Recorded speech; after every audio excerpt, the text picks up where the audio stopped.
Tuwing magpapasko, sunod-sunod ang dating ng mga balikbayan box mula sa mga kababayan natin sa ibang bansa. Ang masaklap, may mga sira, may kulang at nawawalang padala.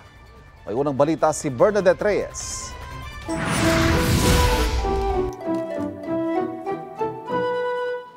Higit sa basta padala lang, pagmamahal talaga ng maraming OFW ang laman ng mga balikbayan box. Para pangitiin ang mga mahal sa Pilipinas, lalo kung Pasko. Pero paano ko ang mga kahong ilang buwang pinuno at maingat na sinalansan, nabutas, ninakawan o sa ibang lugar napunta?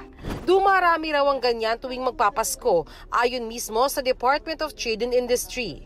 Ayon sa DTI, sa mga may reklamo sa kanilang balikbayan boxes, maaari itong itawag o email sa ahensya lakip ang mga proof of transactions. Kaya sa pulong ng ahensya sa mga freight forwarding services, napag-usapang dapat masigurong lehitimo ang mga forwarders. May bago ring ilalabas na administrative order kaugnay niyan. Kung kayo po ay may inaasahang balikbayan box ngayong Pasko, hindi dumating o kaya nga po ay kulang, nabutas, nagkamali, hindi naman pala sa iyo yung box na napunta sa'yo, ay tatanggapin po namin, DTI 1384, tawag lang po kayo. Tiyakin ho nila na yung kanila pong pinagpapadalan ay reputable, mayroong tracking capacity para makita po nila kung ano po ang real time na status ng kanilang mga boxes. Pinag-usapan ding paikliin ang proseso sa pagkuha ng lisensya ng mga forwarder. Pero kung may labagin sila, ito ay magiging ground, no, na ma-revoke namin ang iyong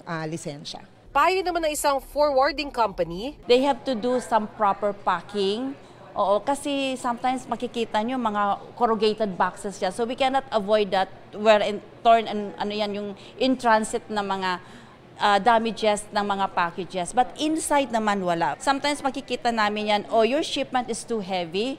Dapat it has to be placed in the pallet. Agahan din ang pagpapadala para umabot sa Pasko. They have to allocate about a week to have it customs cleared. Some cargo, they have to comply with some government regulatory. Ito ang unang balita, Bernadette Reyes para sa GMA Integrated News.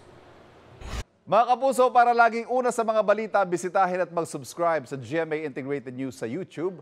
Sa mga kapuso abroad, samahan niyo kami sa GMA Pinoy TV at sa www.gmanews.tv.